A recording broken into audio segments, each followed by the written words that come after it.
Good afternoon, everyone. Welcome to the exciting panel on one of the most urgent and transformative challenges of our time, the European energy transition.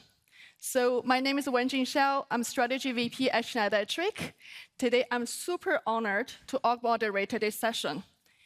My personal journey actually took me from pioneering renewable energy development to navigating very dynamic prosumer landscape in both US and in Europe.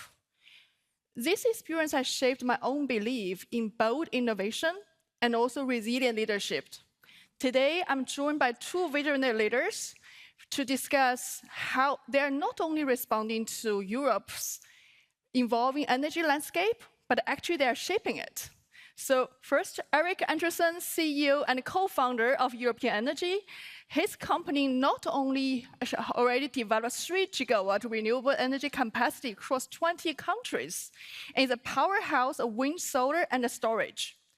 And his company also now starting to pioneer into Power to X. Erik and his company established himself as a pioneer to bridge the climate ambition and also industrial reality. Gabriel Barrault, head of R&D at RTE. For people who don't know, RTE is basically the French transmission system operator. He has a deep expertise in grid operation, market coupling, and also European coordination. He's a driving force behind collaborative platforms like Linux Foundation Energy and also Crism, which are accelerating innovation across borders and unlocking new models for system-wide transformation. Today, we're here to discuss how Europe can lead the global energy transition, not through technology, but through collaboration and bolder leadership. Let me using some figures to start this conversation. So first of all, you can see the European system has been through unprecedented transformation. And there's 3 figures we should keep in mind. EU aims to double its renewable energy shares in the energy mix by 2030. And second, by 2030, electrical vehicles sales going to account for 50% of new car sales in Europe. Third, data center energy demand going to increase by 75%. Those figures are tremendous. And in the meantime, actually, we will see the grid has been going to challenge significantly by extreme weather and aging infrastructure. Today, we want to, all these kind of factors create profound opportunities and challenges for the grid to be modernized and to be more flexible. So I want to start with a conversation with my 2 panelists to talking about the challenges and opportunities we're facing in Europe. So let me start with Gabriel. With intermittent renewable growing rapidly, sorry, I apologize. I apologize for the slides. So with intermittent renewable growing rapidly, surging energy demand for electrical vehicle and data center, how the grid is coping? Thank you, Wenjin. First, I have to say that with the rise of renewable on one side and the rise on demand on the other side, driven by EV, driven by heating and cooling and data centers and the industry, some believe that the only solution will be AI and intelligence and software. Let me take a step backward. As Dr. Fatih Birol said it this morning, grid is the link connecting the green dots of the energy transition. And us, TSO and DSO in Europe are already doing a lot. In the next 5 years, we will invest 600 billion euros in the European grid. In RTE, only at the transmission level, we were used to invest 500 million euros a year beginning of 2000. Last year, we invested 3 billion euros in the grid. This year, we'll invest 4 billion euros in the grid, and we will ramp up to 7 billion in the grid by 2028, and we will keep that level of investment for at least the next 15 years. So why? Because everybody wants electricity. I mean, in Europe, this is a no-brainer. This is good for the environment, this is good for the economy, and this is good for our sovereignty. So we are speaking about a very large amount of energy. If you're speaking with data centers, they want gigawatts interconnection, gigawatts connection. Tech companies nowadays now not compare on their turnover, on their return of investments, on their benefits, but they are compared on how many gigawatts they secured. And that's going crazy. That's the first challenge. I mean, too many times we see data centers developers asking for 10 times the same gigawatts connection. It puts a lot of pressure on us. So they do that because they want to secure their business, but they want also to exclude the competition on this race. So to overcome this first challenge, to avoid any speculative bubble that would be bad for everyone, we have to move away from the first asked, first served behavior, and we need the regulators there. They need to take action. The second main challenge that I see is the massive integration of renewable in the grid. And let's be honest, 20 years ago, renewables were children that needed support. They needed subsidies, derogation, and so on. But nowadays, with the amount that we have, renewables are grown up, and they should take their part in balancing the system and ensuring its stability. And they can do that with frequency control, voltage control, and grid forming capabilities. Because in the end, if there is no stable grid, not a stable system, there is no electricity, there is no economy, there is no market. So this is key for the next years. And yes, software solution and intelligence will be part of the equation, but it's not only the only solution. Grid needs to be there. No, thank you very much, Gabriel. Let me turn to Eric. I want to bring the angle of the independent power producer. So how storage and flexibility solutions involving to ensure great reliability and unlock more value for renewable assets you own? Yeah, I mean, if you look at the build-out you stipulated in the beginning of this session, I mean, it's a massive build-out, and of course, grid is the primary enabler for that. And without the grid, it's very, very difficult to add so many renewable assets to the European grid. The problem is, and I don't know if you maybe could take the first slide, the slide we have here, is that as especially solar is penetrating the generation part, we simply see more and more negative price hours in Europe. And what you see here on the graph is actually development from 23 until 25, where in 23, the number of negative hours were very, very little. This is a Danish example. And now in 25, during the summer period, we see that more or less negative price hours are more in numbers than actually settled price hours, positively settled price hours. And that's of course a waste, and that's a problem for the build-out of renewables. It's also a problem for the investors who are invested in this. And the cure is actually to add batteries.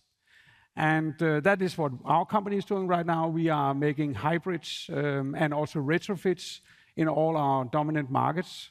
And that will cure the problem, because if you maybe have the other, I don't know if you have that one, it's a little bit busy slide, but what you see here is actually the so-called duck curve, which have developed quite negatively over the last years here in Europe.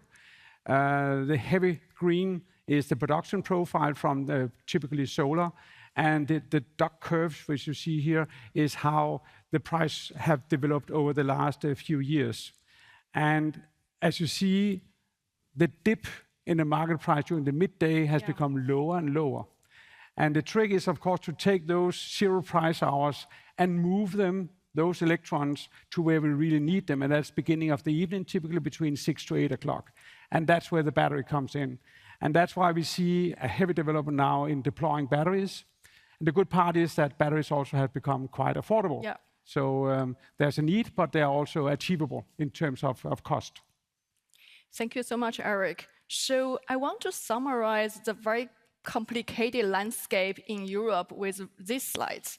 So you can see right on the we look at this one to kind of show the demand and the supply equivalent for the energy equation.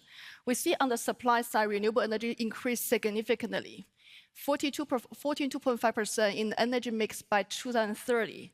And on the demand side, the electrification of the end user has been stagnant in the past few years. We see this one going to pick up. However, we see there's a significant energy demand surge from EV, data center. For sure, in Europe, we're going to electrify the building for the heat to change on heat pump.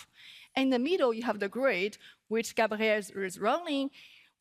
We see grid was facing significant challenges. We have been seeing in Europe 1,700 gigawatts of renewable energy is waiting in the queue to be connected. The average connection lead time was 3 years. This one, I think, cannot only be solved by continuing expanding the grid in the current speed. There have to be digital and the flexibility solutions. That is where I think Schneider brings a very different angle as a technology player. This is one I think was one of our showcase of one of new solution we just launched this year, the One Digital Grid platform. We believe this one is a game changer in the market.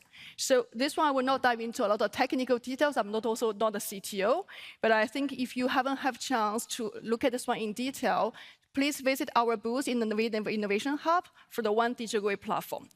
This one brings 3 benefits to the grid. First is allowing the grid to integrate renewable assets, thermal assets, as quickly as possible. Secondly, significantly reducing the cost reinforcement. Third is making the grid more flexible.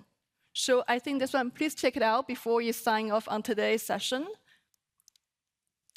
So I want to dive into the next chapter. This year, for instance, even 18 months ago, we hear a lot about two buzzwords, electric vehicle and data center.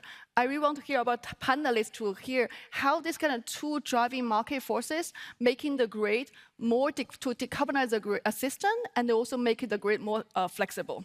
And also rethink about the security of the European grid. So maybe start with Gabriel as our TSO. So I would like to hear about how you see the priorities for the grid nowadays. Thank you. I heard many times that the energy transition somehow is stuck because renewables are stuck in connection queues. I heard that many times. This may be an issue, but to my knowledge and to my experience as a system operator, the main issue that we have nowadays in Europe and in France is a surplus of energy around noon, around the PV peak, that brings negative prices and that put a lot of pressure on the TSO, on the system operator, to balance the system, to keep it stable. So our first priority should be electrify. Electrify transport, electrify heating and cooling, electrify the industry. And if we do it the right way, with intelligence, with software, with balancing capabilities, grid forming capability, then we can keep a stable system. But we need solution now. Now, in the next 10 years, the problem that we have is now. So my first priority, keep it simple. Because according to our studies, simple solutions like time of use tariffs are able to capture 90% of the value of the flexibility. And big batteries in the range of the 100 megawatts are able to provide frequency control, voltage control, grid forming capabilities. This is great. I am a bit skeptical about overkill solutions like V2G. They may be way too long to deploy. They may be over-costly with not real benefit. I'm also a bit skeptical about fancy digital solutions to control small distributed resources because the value chain is way too fragmented. Technology provider, energy providers, market players, aggregators, system operators, end user, I don't see that happening. And I do believe that big batteries, as we are seeing in California, I mean, the situation for a system operator in California 3 years ago was a nightmare. Now it's very smooth. So my main message is that we need to deploy the solution now. We have good and mature solution now.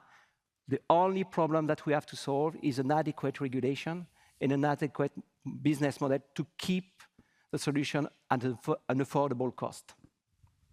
Thank you very much, Gabby. I return two things, right? To scale mature, proven technology, and also the battery, BAS, large-scale storage. So I want to turn to Eric, because we see data center needs a lot of power. We already see in the US, right? I think they're starting to revert to gas power generation to power the data center. I want to see from Eric how Europe can do to make sure even we satisfy the needs for power, for EV, for data center, we're not deviating from Europe's objective to making the energy system more greener.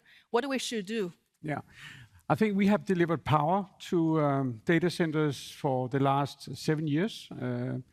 We started with Apple, actually here in Denmark, and now last year we concluded 2.4 gigawatt of PPAs, and the majority of that was actually with data centers. So that's a market where we are pretty active. I think one way to go is to look at co-location. So we say, okay, we have these large-scale renewable generators, 200, 300, 400 megawatt. We also have the batteries, 200, 300, 400 megawatt of capacity. If we then co-locate the data center in a cluster together with the generation capacity and the balancing capacities, then the grid build-out is not so sensitive. So we can actually, by co-locating or big offtakes and generation, we can save a little bit on the grid build-out. So I think that's one way to proceed. Thank you very much for Eric for the very pragmatic and real examples, right? I think we all want to keep EU's objective to decarbonization on track. And this one's definitely just not ambition. We need very smart and scalable solutions that can help renewable energy integrated seamlessly and predictably into the grid. This is where technology plays a key enablers. I want to go further into how can the technology to bring the flexibility into a foundation which can for resilient and decarbonized grid. So I want to move to the technology pathway discussion. So I think I want to start with Eric, a bit provoking conversation. Okay. We often hear the renewable energy is intermittent, right? That's where you see the dark curve. But I think can we one day, with a combination like you mentioned, renewable energy, wind, solar, together with a battery, we create a green baseload. How you see this one implication for market and for investors? Yeah, I mean, we have made renewable generators since 2004. And I mean, we have already been a very unstable supplier of electrons to the grid until recently. So from 2004 up to only 1 year, 2 years back, we could only deliver when the sun was shining, when the wind was blowing. Now, when the battery is coming in, we actually have the missing link, being a more reliable partner for the grid. So we actually can deliver when society and households need supply of electrons.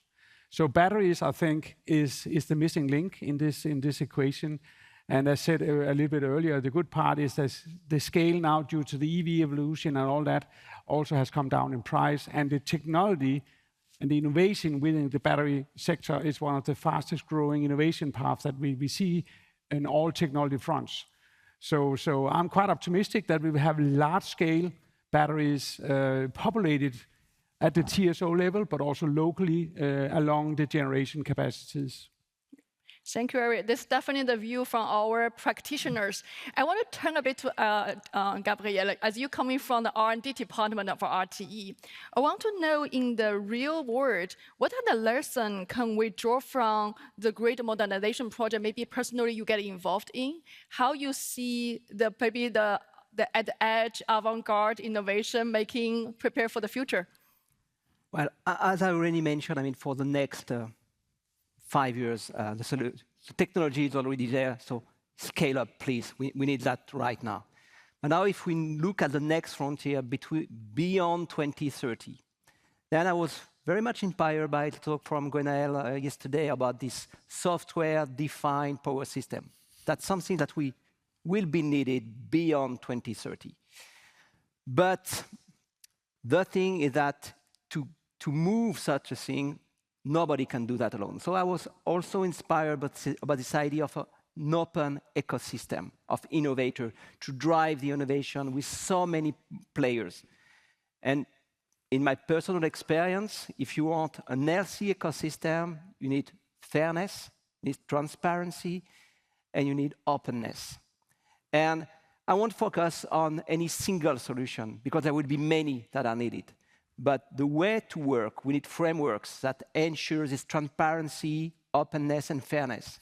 And I was personally involved in the creation of the Linux Foundation Energy, which is an open source foundation on the energy sector.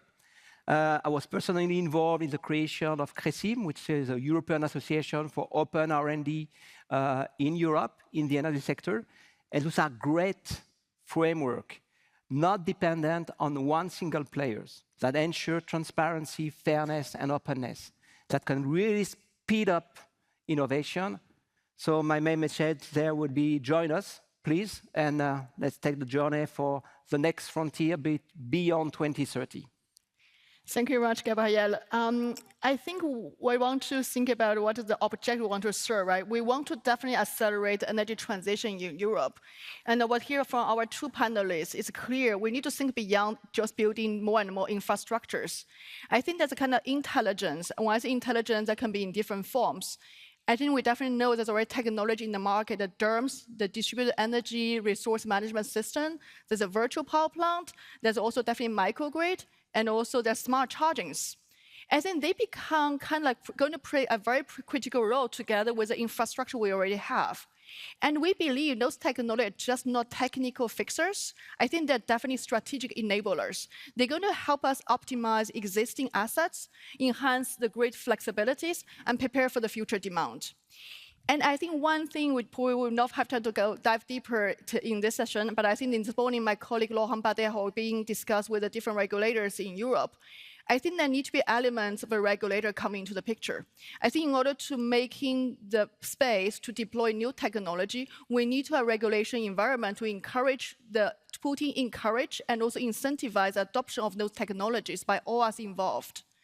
So now, I want to close the session with clear takeaways.